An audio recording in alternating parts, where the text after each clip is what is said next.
So I thought I'd make a vlog about this little journey, I guess.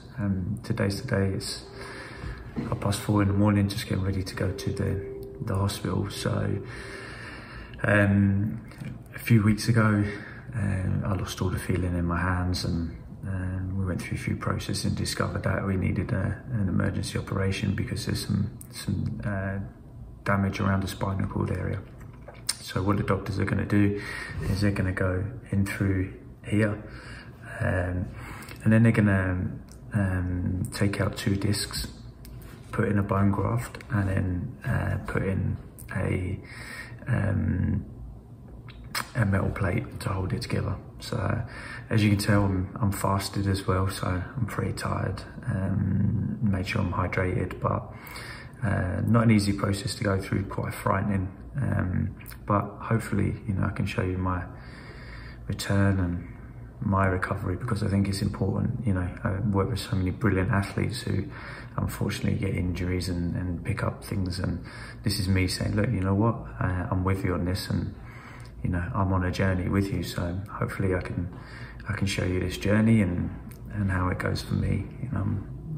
It's a tough one to take, but I'll be out of work for a while, but I love my job, and I love everybody that I work with, players, staff, have been absolutely brilliant. So it had to be done. It's an emergency operation, so I saw the neurosurgeon on Wednesday, and he was like, we need to get you in ASAP to stop any further issues occurring or any damage. They had warned me that one small fall or blow to the head could have severe consequences. So it was the right decision. There were other options such as an injection, but that's only temporary. It might relieve the pain, but it won't actually remove the issue here. So I guess the scary thing is we don't know why this happened. Probably a late tackle or something I made when I was younger, but no, they did say it could be hereditary, and some people are maybe born with different spinal canals. So let's see how this journey goes. It's going to be a long one, but I think my mindset is positive, and I'll try and stay as upbeat as possible and just get through this.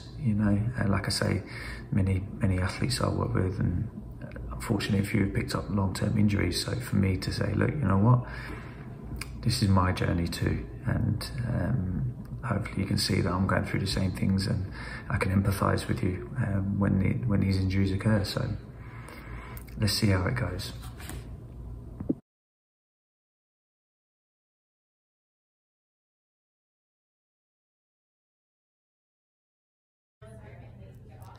So here we are.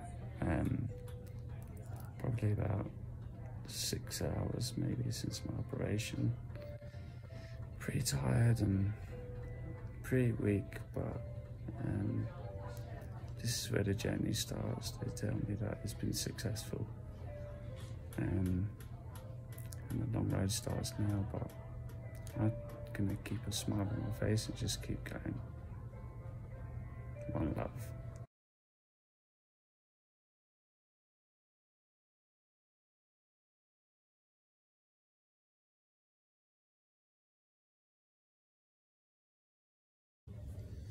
So we're 2 days after the operation, just about to watch Man City and Arsenal game. I feel okay, a little bit tired, had a good night's sleep though, got up this morning, watched West Ham win, beat Tottenham, so that was nice. Went back to sleep. Now we're going to watch Man City and Arsenal, watch the Celtic game later, and then hopefully I'll be able to get home today. So keep smiling and keep going.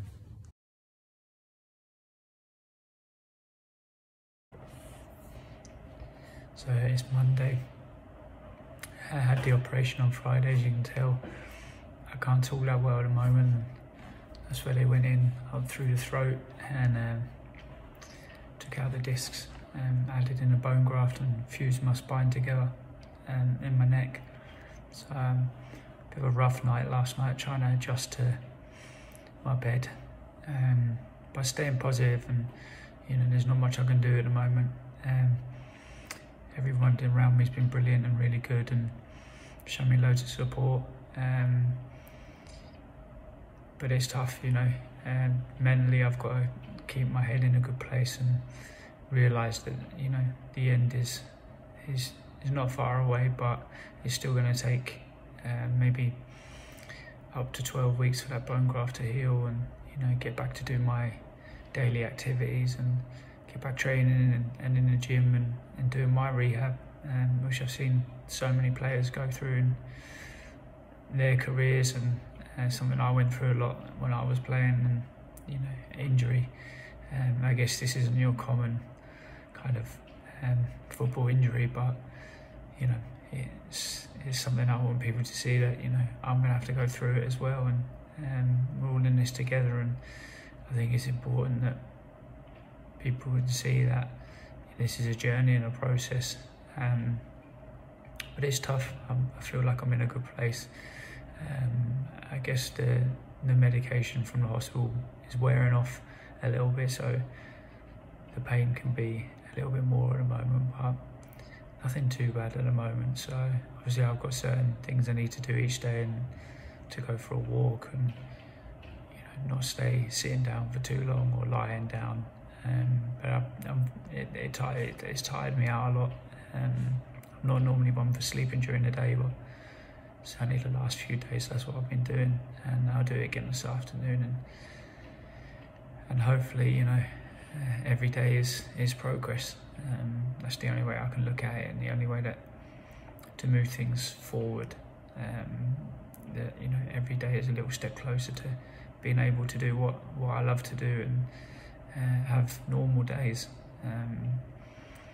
So we'll see. We'll keep pushing forward, and we'll keep smiling.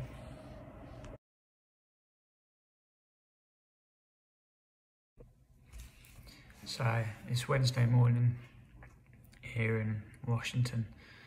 I had my surgery on Friday. I've been recording some little vlogs over the last few days, some good, maybe some not so good. Trying to keep smiling and keep positive. I guess the main thing is that, you know, I'm lucky and fortunate enough to work with a lot of players who come back from long-term injuries, and, you know, I'm on a journey now too, which anyone that knows me knows I had quite a lot of long-term injuries anyway. So, but I don't think ever to this level of severity, when, you know, your spinal cord is compromised and everything else that went with it. But deeply grateful to the doctors and the staff, OL Rain and the players and everyone here that's shown me so much support. It's not an easy thing, and anyone that knows me will tell you that, you know, sometimes I do too much and I don't know when to take the foot off the gas. But for me at the moment, it'd be fair to say that daily it's a struggle. You know, things like getting out of bed, you know, trying to do things on my own. I have to go for a walk every day, which I've been doing, and the girls got me a voucher for my favourite coffee shop, which is 5 minutes down the road to walk to. Well, maybe 10. I don't walk as quick at the moment. So that's a nice relief to just get a change of scenery. But I think it's difficult. It's not going to be easy. I'm going to have a nice scar, which would be one to show people. No. So I think, like, by trying to do some form of vlog or something like that, and trying to put a positive spin on this, and say to people that, you know, I've seen work a lot with rehabbing players, and I'm going through it as well now, you know, and I think more than anything, it's easy to disregard the psychological impact of injury. We've probably got better at that over the years in football, and here at Rain we're very fortunate this year. We've brought in a psychologist, and that would be maybe one of the reasons to look at because it's important, you know. I think athletically and as a performance scientist, or whatever my title is, you get used to a structure of training and being in and around your colleagues and teammates, and then suddenly, you know, that's not there for a while, and that can be difficult. So I'm doing well. I'm keeping in good spirits and trying to keep that smile on my face. But I want to thank everyone for all your messages and everything, and I'll try and upload. It won't be a Hector Bellerin style documentary, I can assure you that. But just so some, you know, people that are struggling with injury and a lot of other issues across the world at the moment can see that, you know, I think the easiest thing is to tell people to stay strong in their body, but also their mind. But I think also you have to understand that everybody needs a support network, and maybe some people don't have that. So, you know, if I can be as positive as possible and try and inspire people that are struggling with many different issues at the moment, I don't think it could be more poignant with the last 12 months that the world has gone through with COVID and everything else. You know, there's so much at the moment that's just irrelevant really to my situation, because a lot of people have lost loved ones and across the world, and I just want to add some context to that and be able to say that, you know, for the people that have reached out to me, and I'm always here as well. So for you guys, so thank you very much, and hopefully I can share this little journey with you, and hopefully be back to doing what I love the most soon, and keep smiling.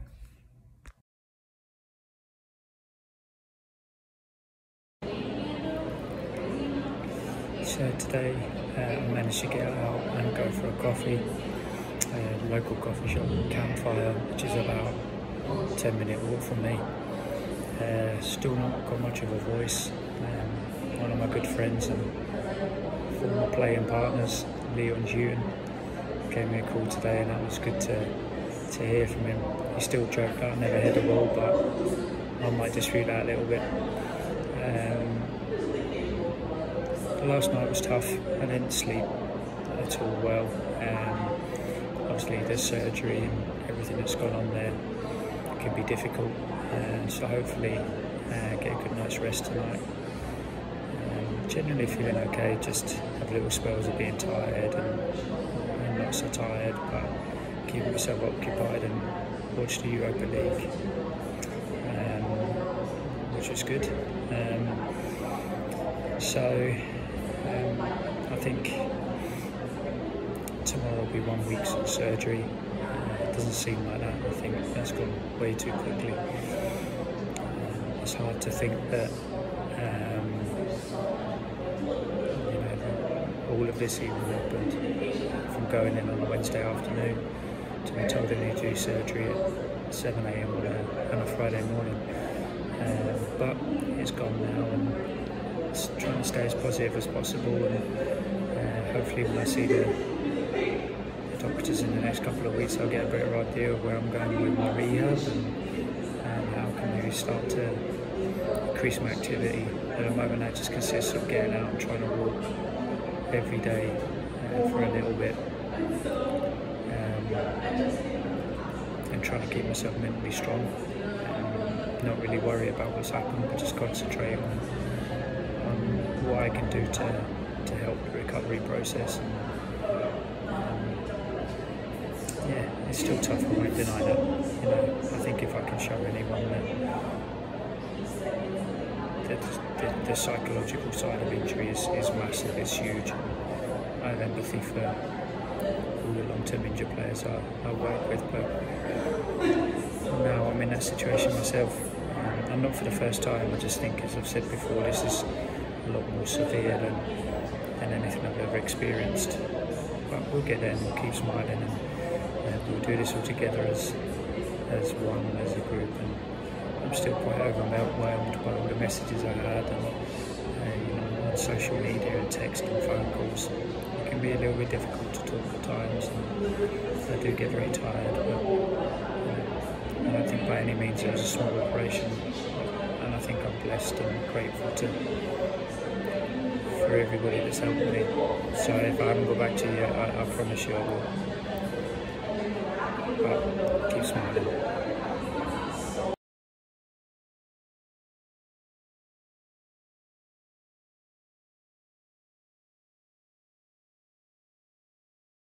Well, here we are, 7 days post-surgery.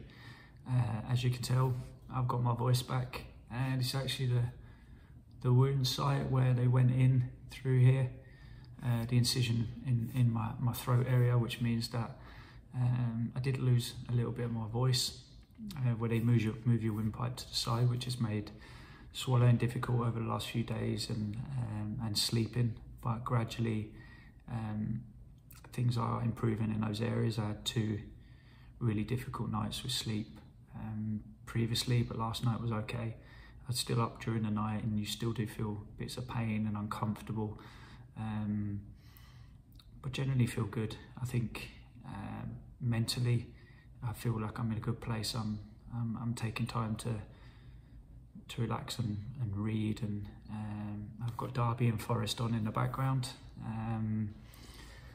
You know, my good friend Luke at Derby and Chrissy Houghton at Forest, so a good battle there. But no, I think I feel I'm in a good place, but it's only 7 days, so there's still a long way to go.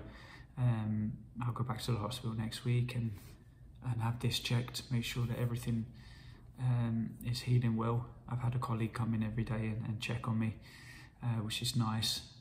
Someone's just given me some Ribena and McVitie's dark chocolate biscuits, and some wine gums. A little bit difficult to eat those at the moment. I'm not strictly on a liquid diet, but some things can be uncomfortable. I'm on quite a significant amount of medication, so I'm not really sure how to gauge the pain levels. I think the key is really to be able to take my time with this and not rush into things.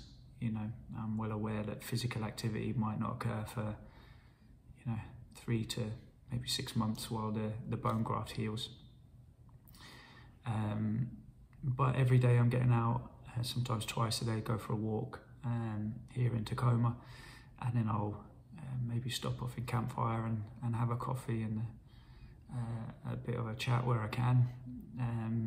I'd say some people are devastated that my voice is coming back, but now after 7 days, it's hard to actually think that it was 7 days ago, considering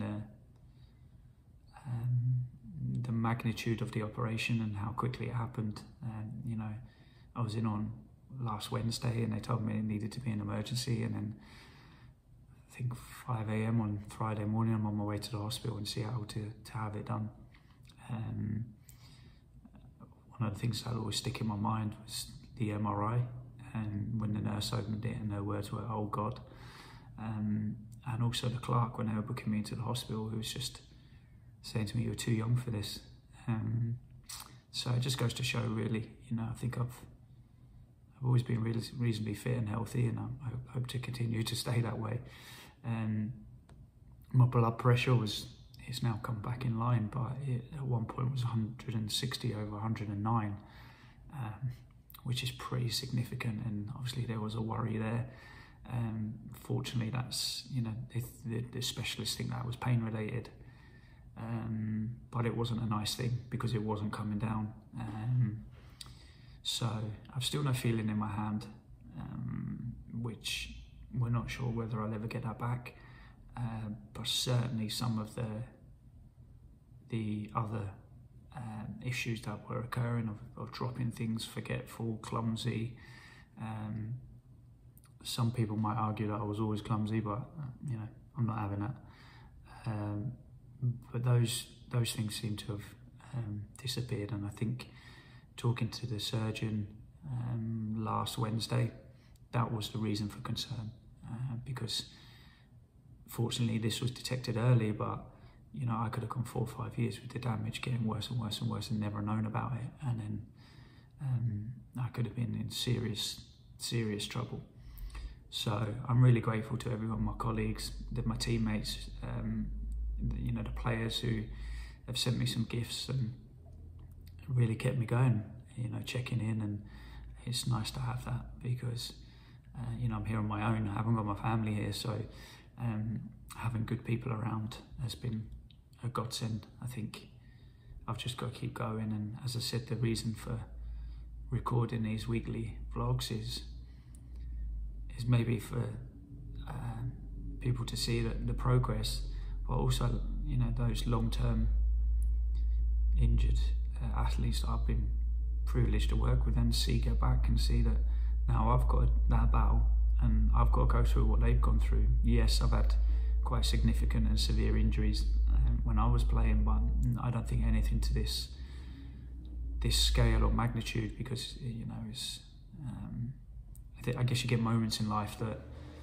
you take a lot of stock, and that's what happened. You know, the doctors had told me that, you know, one fall or one back blow to the head could have seen me in a chair or worse. And at 44, that's not really what you want to hear. I don't think you want to hear it at any time. But over the last 2 weeks, I've gradually become a little bit more aware, I think, or a little bit more being able to do more each day. I've set myself some targets and some goals and what I want to achieve, and it's allowed me to reflect on how I can get back to full fitness, because, you know, I have full admiration for all the athletes and players that I work with, because they have to get themselves back. And I've been in gyms working with players and you know, out on the pitch, and you can see in them that sometimes they don't have good days. That's fine, because I'm realistic. I had a couple of nights where my sleep was horrific. Last night was okay. I still find it hard to swallow and little things like that. But I think you can either accept it and try and look forward, because you can only control the controllables, and look at, you know, your attitude and how am I going to deal with this. You know, it's easy to get down, get upset, feel stressed, but at the end of the day, I had no idea this had happened to me. So I can't beat myself up for something I had no control over. But what I can control moving forward is how my attitude is, and how I can deal with it in the best way to get myself in the best physical and mental condition as possible. And I take a lot of comfort from the players and that I've worked with in the past who've had, you know, serious injuries, and how they respond and how they deal with it. I take huge comfort in the amount of messages and support that I've had over the last week, and people going above and beyond to make sure I was okay. And I've gradually got around to getting back to most people, but I'm deeply grateful for that, and that keeps me going. So end of week 1, feeling pretty good. There's a long way to go. It's not, you know, things are not going to happen overnight. I still can't drive. I still, you know, can't any sharp head movements or anything like that. I'm certainly not going to head a ball. Never really did it when I was playing, so I'm not going to start now. But yeah, I feel good. So let's see where we are next week. And like I say, if I can keep inspiring people to just, you know, maybe get better, or if you've got something, you know, whatever is going on in the world at the moment, which is quite a lot, always remember that there will be a good outcome in the end. Recently, when I drove here from Seattle, I had to go through the mountains, and I was in my little van, and there was something ridiculous, like 17 inches of snow, and there was these lorries with chains on the wheels, and I honestly didn't think I was going to make it out alive. If anyone's been through Snook Helmet Pass before, you'll understand. You know, to the point that my van was all over the place, skidding across the road while people filmed it, which is probably a little bit more of the era we live in. It's probably on social media somewhere.